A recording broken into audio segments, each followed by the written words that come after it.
Start now. Yeah, go ahead. Okay.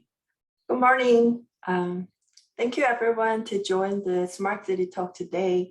My name is Kijin Song, and I'm a postdoctoral researcher at Urban Information Lab at UT Austin.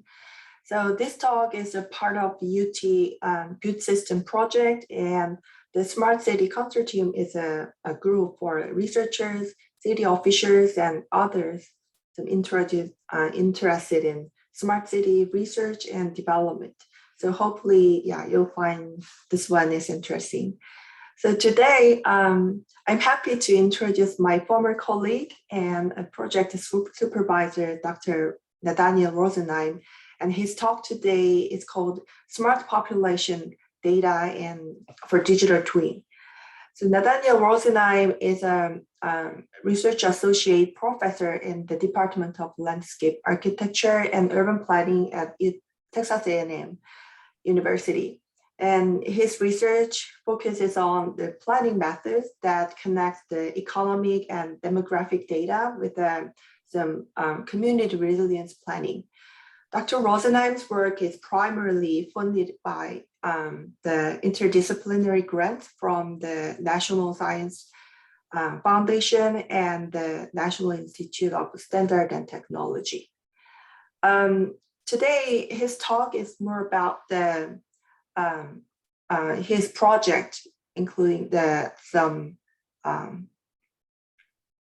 interdependent network community resilience modeling environment, which is called INCORE. So Nathaniel, you can introduce your talk. Thank you, Kijin, and thank you very much to the Texas Smart Cities group. And it's an honor to present my work, and it's an honor to be invited to give this talk.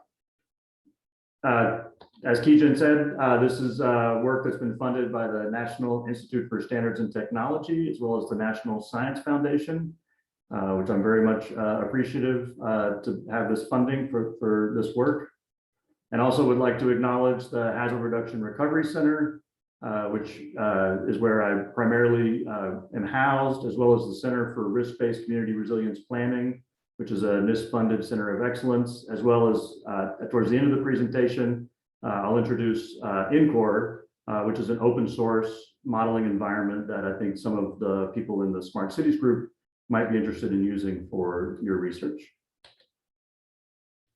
For today, I'm going to explore some my understanding of digital twin models and what's missing, introduce smart population data, how smart population data relates to disasters and how that might influence smart city digital twins, and show an example of using INCORE for Galveston, Texas.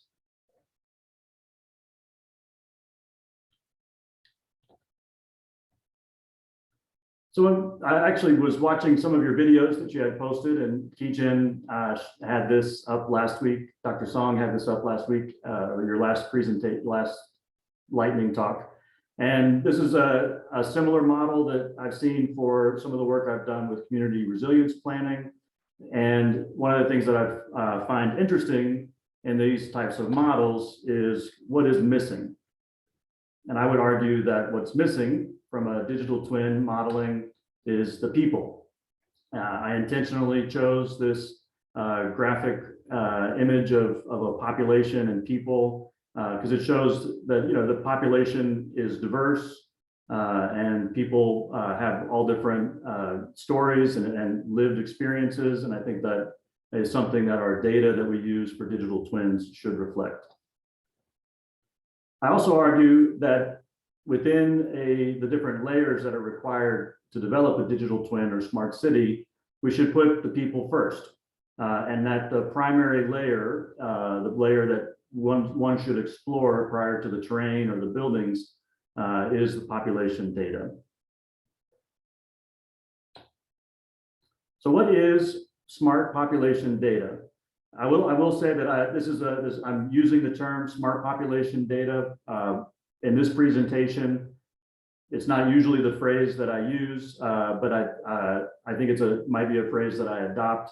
Normally in my research, we don't normally call what we do digital twins, But in many ways, what we do in community resilience planning is create digital twins and smart cities. And this is something that I think will be useful. Primarily, smart population data needs to be disaggregated. So instead of using aerial unit percentages and details about a population that cover large areas, the method that I've I'm sharing here today disaggregates that data into units of analysis at the household, housing unit, and person level. Smart population data is also intersectional. What this means is that the demographic and economic characteristics are highly correlated and accurately reflect the population characteristics. The data also should be longitudinal, showing change over time, and links people to buildings. For more information, here's a primary journal article that describes this data, a data archive on DesignSafe, and many thanks to University of Texas for hosting DesignSafe, and also the replication code, which is available on GitHub. What does smart population data look like? Primarily, it's a fairly simple file that looks like a CSV file with a unique ID for the housing unit, which is in this case, the unit of observation, the number of people in the housing unit, race, ethnicity characteristics, income characteristics, and very importantly, the link between the population and the building at the point level, which provides a latitude and longitude for each household. In this example for Galveston, which I'll go into more detail later, shows the intersection of race and income and reveals some of the pre-existing inequalities within a community, as we can see here, where minority populations make up a higher percentage of lower income households proportionally. And again, this data and the code books are available on DesignSafe, and I encourage looking at this and looking at the data more closely. I'm a disaster researcher. I look primarily at community resilience planning, and I think that disasters really provide a way and a lens to help us understand why this smart population data is important for smart cities. Disasters help us understand and reveal the internal complexities of cities, along with some of the chronic and pre-existing inequalities that those communities might experience. Smart cities aspire to be resilient and equitable cities. And that's something I would hope that smart cities models are trying to help cities become more resilient and equitable. So when we look at disasters, the traditional disaster resilience model shown here provides a conceptual framework for showing how a community is impacted, damaged, and recovers from a disaster. Generally, this is aggregated up to the entire community, and this is a model that shows the robustness of a community, the rapidity by which a community would recover. And we can see here, just as it looks like everybody has recovered if we just look at the community as a whole. However, if we add an equity lens to this type of conceptual model, we can see that there are pre-existing inequalities in a community, and that disasters tend to exacerbate these inequalities through the recovery process. In this figure here, we show that populations that are less vulnerable tend to recover faster and are impacted, have less impacts, and populations that are more vulnerable tend to have greater impacts and slower recovery times. Now, you might think that this example is something that you may not have seen before, but one of the things that we've seen with the pandemic and seeing how the pandemic has impacted our population, we can actually see this curve and this conceptual model play out in the United States. Here we can have an example of how the COVID-19 and the lockdowns related to the pandemic changed employment based on race and ethnicity, where white or non-minority populations had less impact and were recovered faster. When we look at this same type of model for looking at by sex and household composition, the women and women with children experience larger impacts and have had a slower recovery after the initial impact of the lockdowns.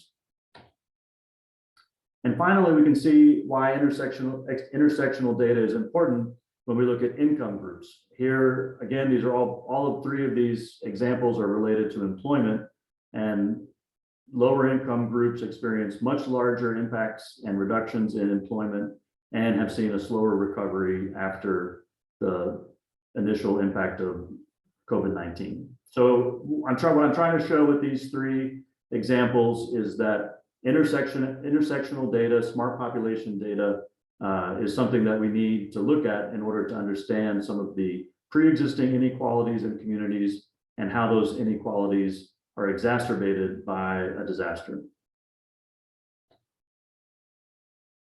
And generally the argument without smart population data, smart city digital twins will not help cities equitably improve resilience. So without smart population data, we would not see some of these effects of inequalities in our communities. So I want to show an example. This example, if you were to click on the link at the bottom, and if we have time, I'll show this in detail. You can actually look at the Jupyter Notebook, which has all of the code that would show you the results of this. And this is done in INCORE, which is an open source modeling environment, and it's possible for anybody to have access to INCORE. You do have to set up an account, but it's free, and you can use the INCORE for modeling a community. So this example, we start off with our different layers, as we talked about earlier, starting off with the smart population data. The data covers the entire county of Galveston County, Texas, which is a coastal county, and has Galveston Island, which is a barrier island that has experienced many hurricanes. The terrain and the hazard data that exists helps inform the impacts of surge and wave heights, which are raster images available in INCORE. And in this case, the example we're going to look at has a simulated Hurricane Ike, which is influenced by the local terrain, especially of the barrier island of Galveston. In our digital twin for Galveston, we actually have around 18,900 residential buildings, and these buildings are each linked to the people. So every building some buildings might have multiple housing units. If you think about apartment buildings, so you actually have over 32,000 housing units on the island, which represents a population of just over 45,000 people. And each housing unit with household characteristics, we can estimate the race, ethnicity, tenure status, household income, vacancy type, and group quarters type of the structure. The layer of mobility, we look at how populations are dislocated. So people are moving out of their house, hopefully temporarily because of the disaster, maybe because of an evacuation order, or because their house was damaged and they're waiting for the house to be repaired. So we have population dislocation due to the building damage, and then the time to return to permanent housing. So this gives us our longitudinal part of the data, which is part of the smart population data. And we see over time, households returning to permanent housing after the disaster. So if we actually were to run this model and only look at all the households, so this is results of the initial impact. So this is the percentage of households that are not in permanent housing. So we see that after the disaster at time step 0, an immediate reduction of the percentage of population, and then this slow recovery over time to households being in permanent housing.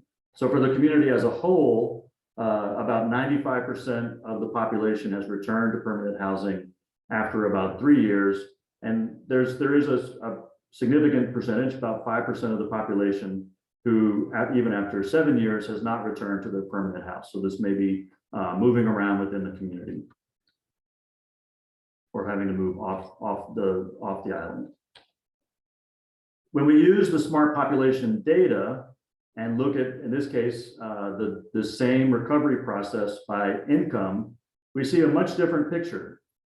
Here, income groups, especially high income and middle income groups have a much faster recovery and are much more likely to return to permanent housing. So almost 100% of high income households have returned to their permanent house within a few months after the disaster, whereas low income households are very slow to recover, and it has a very long recovery. So only about 85% of lower income groups have returned after 7 years. So this, without the smart population data, we would not see this significant difference between income groups, and might assume that the community was fairly resilient and has had a high return to permanent housing. But with the smart population data, we can see this equity lens and see that one of the major reasons why the community has reduced resilience is because of the disproportional impacts to low-income households. Well, while the previous slides are from a model of a digital twin of Galveston, we actually can see from what happened after Hurricane Ike that the model reflects reality. So in Galveston has had a significant reduction in its public housing, which would be where a majority of the low-income population would be living. And there have been several journal articles and reports and evidence that, in fact, even 10 years after Hurricane Ike, rebuilding public housing in Galveston has been very slow, and the island has lost a significant amount of its low-income populations due to the public housing not being rebuilt. So going back to the argument, I find it clear that digital twins, smart city models really need smart population data that preserves the intersectionality of demographic and economic characteristics, population data that can be linked directly to buildings, and population data that is longitudinal to show change over time. I would really like to collaborate with more researchers, and especially researchers and academics that are outside of the Center for Risk-Based Community Resilience Planning, which is primarily who I've been developing this with. You can actually, I think I will have time to demonstrate, but you can actually go to this link, which is on GitHub, and you can make your own smart population data. You can do this right now for any county in the United States and make an housing unit inventory, which is based on 2010 data. We're still waiting for the Census Bureau to release the 2020 data, and when that is available, the repository will be updated to allow for 2020 data. You can also help me expand the GitHub repository. I would really like people to star the repository just so I can get some feedback that people are interested in this. And you can also become a contributor to the project through GitHub. GitHub makes it fairly easy for the project to be expanded and for many people to collaborate. You can feel free to contact me if you have any questions or would like to use the data, or if you have questions about the data, ideas for how to expand the data. If you do find this research helpful, this is still a fairly new project and something that I'm trying to establish. So please let me know if you use the data in your work. And of course, I would definitely appreciate citations on the journal articles, but also the data archive and the code repository. So I really need the citation counts, and it definitely helps. So we have time for discussion. I've tried to leave a good 10 minutes, and if people have questions, then I can also show some of these examples. So I think I'd like to stop here, open it up for questions. And again, I can show the data archive and the replication code to give some examples. Should I stop sharing, or I can't tell if anybody's out there? Yeah, I think it's great. Just one quick question. So I saw the 2020 data has been released in March from Census bureaus, or is that right? Or the data, the individual census block household level data I don't believe they've released the detailed tables. okay. I think what they've released are the American Community Survey data, which is slightly different. So I'm waiting for the detailed block level data to be released. So those data are also not in their yearly updates data, right? So it only happens with the every 10 years release data. Say that one more time.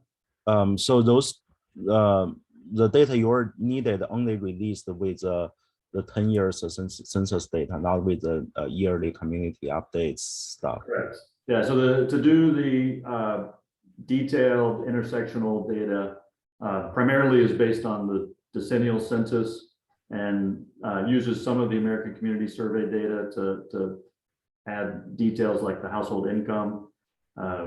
One way I would like to expand this research in the future is to have the data be annual. So we could go back to like 2000 and go all the way to 2020 and do yearly data. So that would be something I'm interested in doing. But right now, the data is fixed to 2010, and hopefully it soon will be available for 2020. So do you feel like it's a big impact for the long delay of the data? Like say in 2019, is a 2010 data is still reliable, good data sources for this, or we do need, or yearly data should be much better? I really look forward to having the 2020 data, and it's definitely slowed down some of our work. But many communities, Austin, where you guys are located, is an example where the 2020 data would have a significant benefit because Austin is rapidly changing, has added probably multiple hundred thousands of people in the last 10 years. So for rapidly changing communities, the updated data would be beneficial. But for a lot of communities that are more stable, the 2010 data can still provide a good insight. Great, thank you. Yes.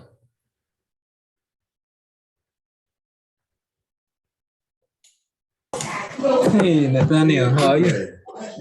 How are you? Wonderful work. So, how do you verify the accuracy of this kind of estimation?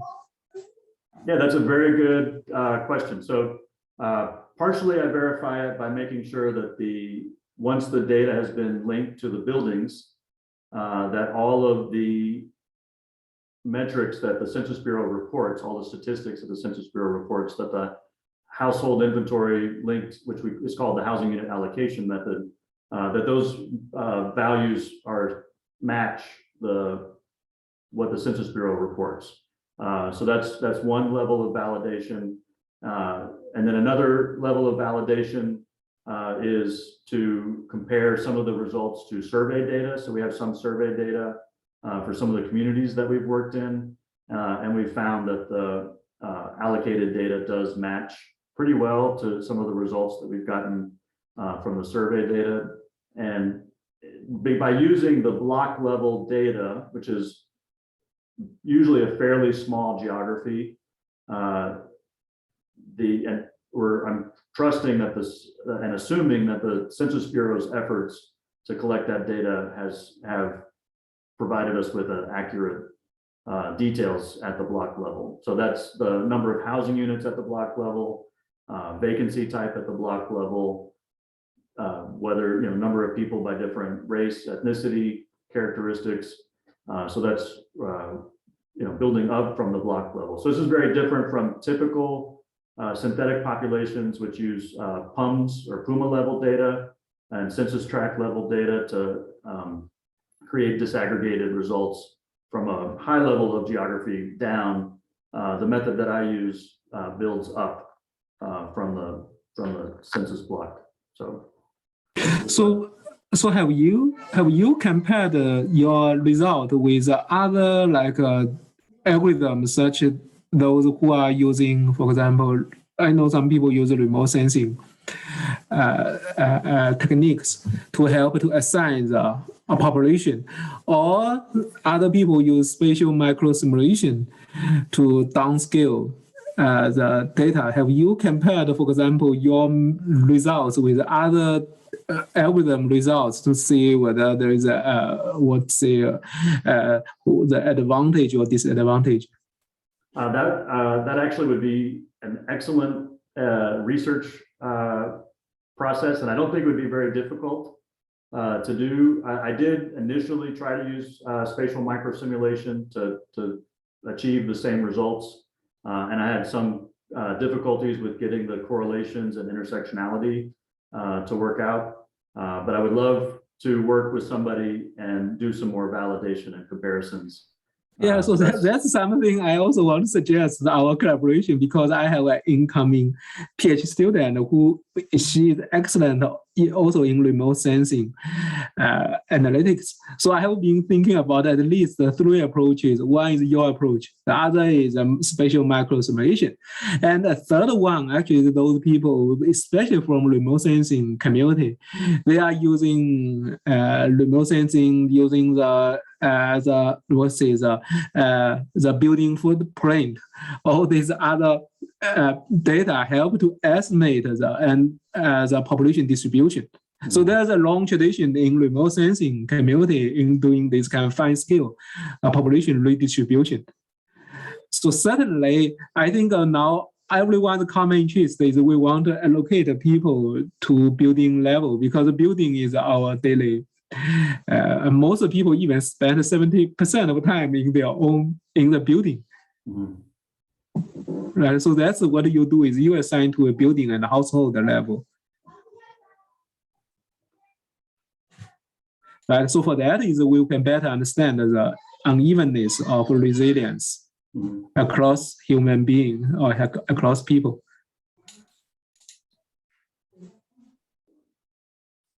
Daniel, can I ask you one quick question? Sure.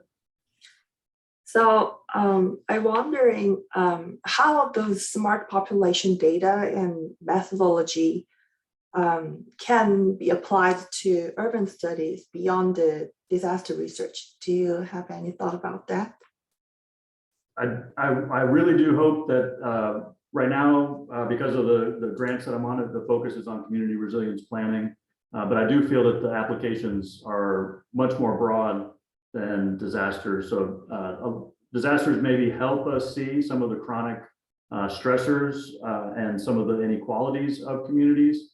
But I do believe that this smart population data could be used in planning methods, especially looking at who should be involved in the planning process, looking at making sure that if a project is going to impact a specific small geography, who's going to be impacted by that, and better understanding the structure of a community. And I one of the struggles that I've often had in doing urban planning is the data. You know, the data that I use comes from, you know, probably about 40 to 50 census tables.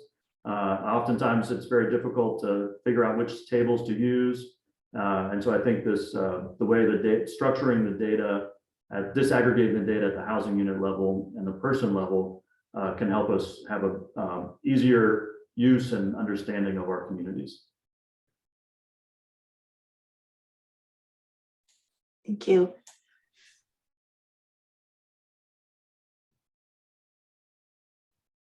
Well, I can talk about this for a lot more than 30 minutes, but thank you for this opportunity to do this lightning talk. And I'm looking forward to having you share this on YouTube and being able to also share this video with more people outside of this meeting. And again, if you have any questions, this is one of the things that I'm hoping to, I really am excited about it. So if you want to send me an email or get in touch with me, please feel free to do that. And check out the various archives on GitHub and on DesignSafe, and we'll be actually have some plans over the next couple of months to expand this. There's some exciting improvements coming in the next few months, so something you can come back and check out. So thank you very much, and thank you for this opportunity. Yeah, sounds good. It's a really interesting talk. Thank you very much. And both links I also post through our event page, so people can directly click and they're trying to access that. And if you have any more further updates where you want to post slides, we can do that as well. And we will definitely posting the videos. Thanks for giving us talk, and thanks for everyone coming, and hopefully see you next time. Bye. Thank you.